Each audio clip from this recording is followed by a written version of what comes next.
Hello everyone, स्वागत है आप सभी का हमारे YouTube channel agri super mind पे। आज हम बात करने वाले हैं फिजिक्स, केमिस्ट्री और बायोलॉजी से संबंधित सभी महत्वपूर्ण प्रश्नों की, जो कि आने वाले सभी एग्जाम की दृष्टि से काफ़ी महत्वपूर्ण होने वाले हैं। सो बढ़ते हैं हम लोग अपने क्वेश्चंस की तरफ, जो कि आज का हमारा पहला क्वेश्चन है। जब किसी वस्तु को ठंडा किया जाता है तब उसके अणु, फर्स्ट ऑप्शन है कि ऊर्जा बढ़ जाती है, सेकंड ऑप्शन है की चाल घट जाती है, थर्ड ऑप्शन है का द्रव्यमान बढ़ जाता है, फोर्थ ऑप्शन है का भार बढ़ जाता है।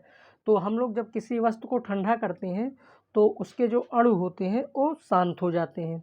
तो इसलिए जब शांत हो जाते हैं तो उसकी चाल भी जो होती है घट जाती है। जैसे पानी ठंडा होता है तो पानी के जो अणु होते हैं वो काफ़ी शांत हो जाते हैं।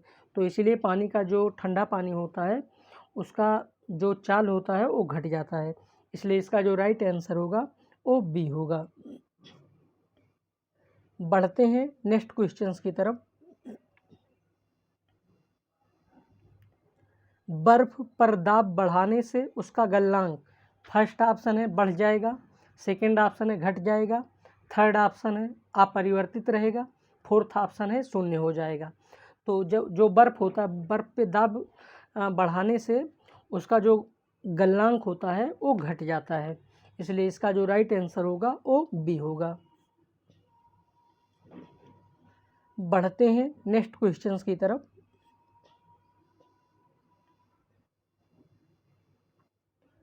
पूर्ण विकिरण उपतापमापी के सिद्धांत पर आधारित है। फर्स्ट ऑप्शन है सीबेक के प्रभाव पर, सेकंड ऑप्शन है जूल के प्रभाव पर, थर्ड ऑप्शन है स्टीफन के नियम पर, फोर्थ ऑप्शन है इनमें से कोई नहीं। तो पूर्ण विकिरण उत्तापमापी जो होता है ये स्टीफन के नियम पर आधारित होता है। इसलिए इसका जो राइट आंसर होगा वो सी होगा। बात करते हैं स्टीफन के नियम की। तो स्टीफन का जो नियम होता है कि किसी कृष्णिका के एकांक पृष्ठ क्षेत्रफल के प्रति सेकंड में उत्सर्जित होने वाली जो विकिरण ऊर्जा होती है उसके परमताप के चतुर्थ घात के अनुक्रमानुपाती होता है। और स्टीफन का जो मात्रक होता है ये जूल मीटर पर स्क्वायर केल्विन की पावर 4 होता है। और इसका जो फार्मूला होता है वो E2 is equal to sigma T 2 की पावर 4 होता है। तो यहाँ पे बात हो रही कि पूर्ण विकिरण उत्तापमापी के सिद्धांत पर आधारित होता है, तो ये स्टीफन के नियम पर आधारित होता है। बढ़ते हैं नेक्स्ट क्वेश्चन की तरफ। किस तापमापी को पायरोमीटर कहा जाता है? फर्स्ट ऑप्शन है द्रव्य तापमापी को, सेकंड ऑप्शन है गैस तापमापी को, थर्ड ऑप्शन है विकिरण तापमापी को, फोर्थ ऑप्शन है ताप विद्युत तापमापी को। तो पायरोमीटर जो होता है ये विकिरण तापमापी को बोलते हैं। इसलिए इसका जो राइट आंसर होगा वो सी होगा। बढ़ते हैं नेक्स्ट क्वेश्चंस की तरफ। वस्तु को गर्म करने पर उसके अणु की चाल बढ़ जाती है, सेकंड ऑप्शन है कि ऊर्जा कम हो जाती है, थर्ड ऑप्शन है का भार बढ़ जाएगा, फोर्थ ऑप्शन है का भार घट जाएगा। तो किसी वस्तु को हम लोग गर्म करते हैं तो उसके जो अणु होते हैं वो काफ़ी तेज़ी से उसकी जो चाल होती है बढ़ जाती है। पानी को देख लीजिए कि जब पानी को हम लोग बॉयल करते हैं तो पानी के जो मॉलिक्यूल होते हैं, अणु होते हैं, उनकी चाल काफ़ी तेज़ हो जाती है।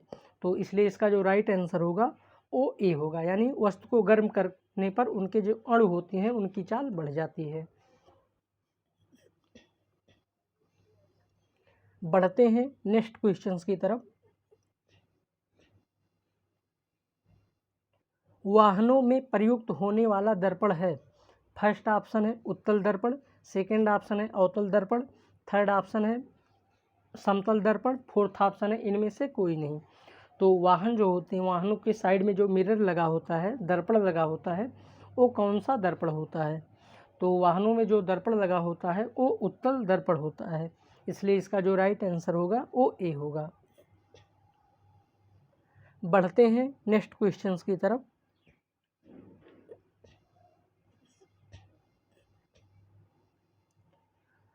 अस्त होते समय सूर्य लाल दिखाई देता है। फर्स्ट ऑप्शन है परावर्तन के कारण, सेकेंड ऑप्शन है अपवर्तन के कारण, थर्ड ऑप्शन है विवर्तन के कारण, फोर्थ ऑप्शन है प्रकीर्णन के कारण।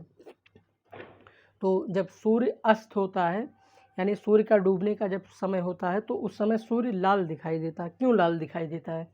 इसका जो कारण होता है कि ये प्रकीर्णन के कारण सूर्य लाल दिखाई देता है, इसलिए इसका जो राइट आंसर होगा वो डी होगा। बढ़ते हैं नेक्स्ट क्वेश्चंस की तरफ।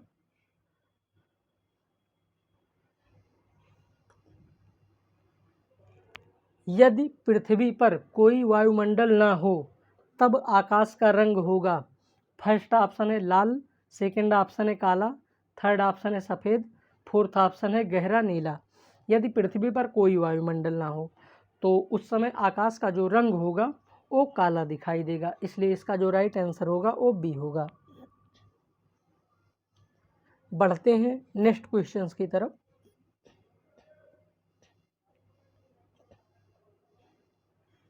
निम्न में से कौन सा प्राथमिक रंग नहीं है?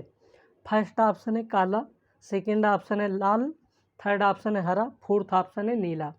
तो यहाँ पे प्राथमिक रंग की अगर बात करते हैं तो प्राथमिक रंग जो होता है वो एल आर एन यानी रेड, सॉरी एल जी और बी, एक एल जी बी, सॉरी यार, रेड, ग्रीन और ब्लू जो होते हैं ये प्राथमिक रंग होते हैं। और यहाँ पे बात हो रही है कि प्राथमिक रंग कौन सा नहीं है, तो प्राथमिक रंग काला नहीं है, इसलिए इसका जो राइट आंसर होगा वो ए होगा। बाकी लाल, हरा और नीला जो होते हैं ये प्राथमिक रंग होते हैं। बढ़ते हैं नेक्स्ट क्वेश्चंस की तरफ। सूर्य के प्रकाश में रंगों की संख्या होती है। फर्स्ट ऑप्शन है 2, सेकंड ऑप्शन है 3, थर्ड ऑप्शन है 5, फोर्थ ऑप्शन है 7। तो सूर्य के प्रकाश में जो रंगों की संख्या होती है वो 7 होती है, इसलिए इसका जो राइट आंसर होगा वो डी होगा। बढ़ते हैं नेक्स्ट क्वेश्चंस की तरफ।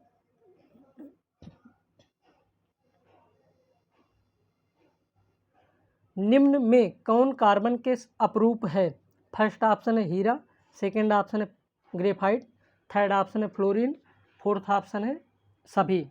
तो इनमें से जो कार्बन के अपरूप होते हैं हीरा, ग्रेफाइट और फ्लोरीन, ये सभी कार्बन के अपरूप होते हैं, इसलिए इसका जो राइट आंसर होगा वो डी होगा। बढ़ते हैं नेक्स्ट क्वेश्चंस की तरफ।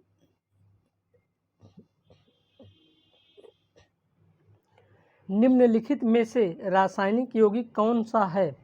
फर्स्ट ऑप्शन है अमोनिया, सेकंड ऑप्शन है वायु, थर्ड ऑप्शन है पारा, फोर्थ ऑप्शन है ये सभी। तो इनमें से रासायनिक यौगिक की बात की जा रही है तो इसका जो राइट आंसर होगा वो ए होगा, यानी अमोनिया जो होता है ये रासायनिक यौगिक होता है। बढ़ते हैं नेक्स्ट क्वेश्चंस की तरफ।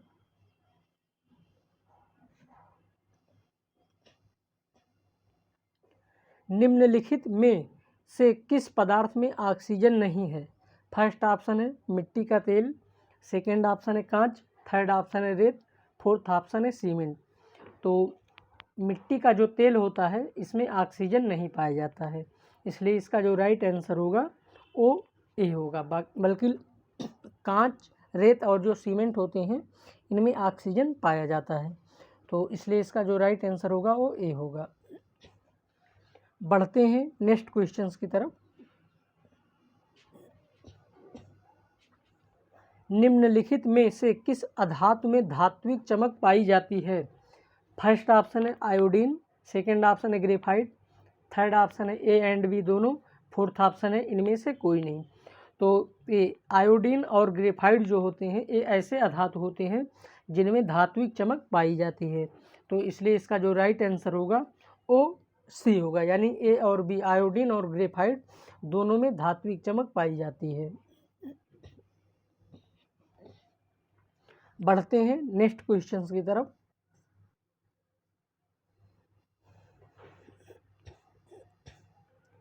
रबर निम्न में किसका बहुलक है? फर्स्ट ऑप्शन है आइसोप्रीन, सेकंड ऑप्शन है प्रोपीन, थर्ड ऑप्शन है एथिलीन, फोर्थ ऑप्शन है एसिटिलीन। तो रबर जो होता है ये आइसोप्रीन का बहुलक होता है, इसलिए इसका जो राइट आंसर होगा वो ए होगा। बढ़ते हैं नेक्स्ट क्वेश्चंस की तरफ।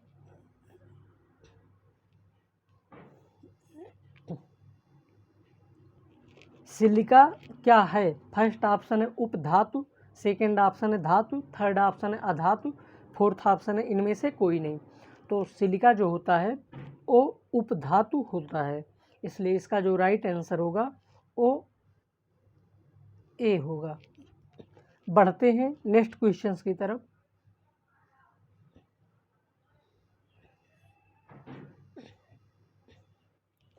निम्न में किस धातु को केरोसिन में डुबाकर रखते हैं? फर्स्ट ऑप्शन है सोडियम, सेकंड ऑप्शन है मैग्नीशियम, थर्ड ऑप्शन है जिंक, फोर्थ ऑप्शन है सभी। तो केरोसिन यानी जिसको हम लोग मिट्टी का तेल बोलते हैं, तो मिट्टी के तेल में किस धातु को डुबाकर रखा जाता है? तो इसका जो राइट आंसर होगा वो ए होगा। सोडियम ऐसी धातु होती है जिसको हम लोग मिट्टी के तेल यानी केरोसिन में डुबो कर रखते हैं, क्योंकि ये बाहर रखने पे ऑक्सीजन से क्रिया कर लेती है, जो कि ज्वलनशील पदार्थ का रूप धारण कर लेती है। तो मिट्टी का जो तेल होता है इसमें ऑक्सीजन नहीं पाया जाता, तो इसलिए इसको मिट्टी के तेल में रख देते हैं। बढ़ते हैं नेक्स्ट क्वेश्चंस की तरफ।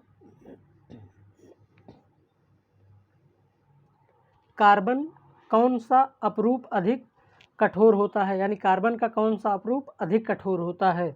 फर्स्ट ऑप्शन है ग्रेफाइट, सेकंड ऑप्शन है हीरा, थर्ड ऑप्शन है कोयला, फोर्थ ऑप्शन है पत्थर।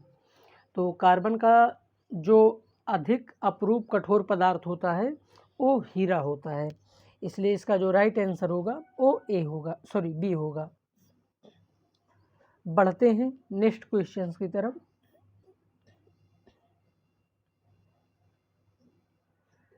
किस वैज्ञानिक ने परमाणु सिद्धांत की खोज की? फर्स्ट ऑप्शन है जॉन डाल्टन, सेकंड ऑप्शन है मैडम क्यूरी, थर्ड ऑप्शन है रदरफोर्ड, फोर्थ ऑप्शन है इनमें से कोई नहीं। तो परमाणु सिद्धांत की खोज जॉन डाल्टन ने की थी, इसलिए इसका जो राइट आंसर होगा वो ए होगा। बढ़ते हैं नेक्स्ट क्वेश्चंस की तरफ। स्टेनलेस स्टील क्या है? फर्स्ट ऑप्शन है यौगिक, सेकंड ऑप्शन है तत्व, थर्ड ऑप्शन है ठोस, फोर्थ ऑप्शन है मिश्रण। तो स्टेनलेस स्टील जो होता है वो एक प्रकार का मिश्रण होता है, इसलिए इसका जो राइट आंसर होगा वो डी होगा। बढ़ते हैं नेक्स्ट क्वेश्चंस की तरफ।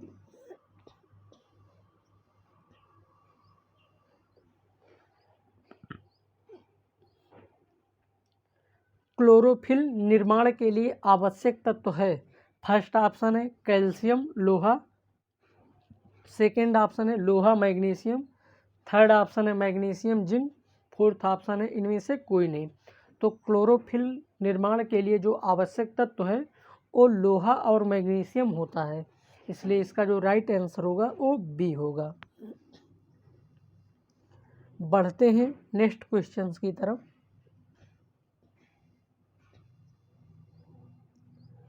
निम्न में वृद्धिरोधक हार्मोन्स है।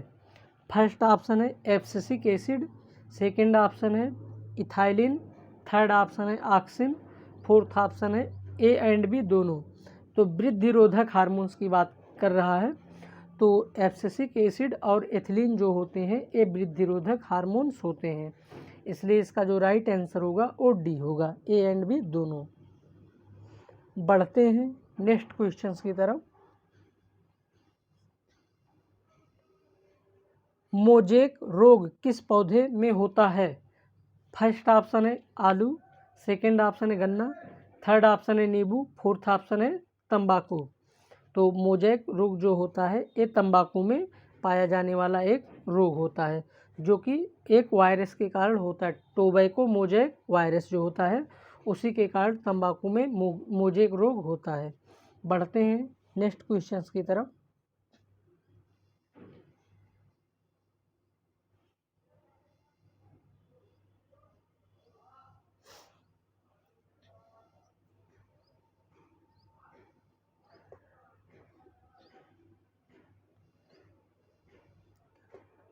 पौधों में फूल बनने में सहायक हार्मोन्स है।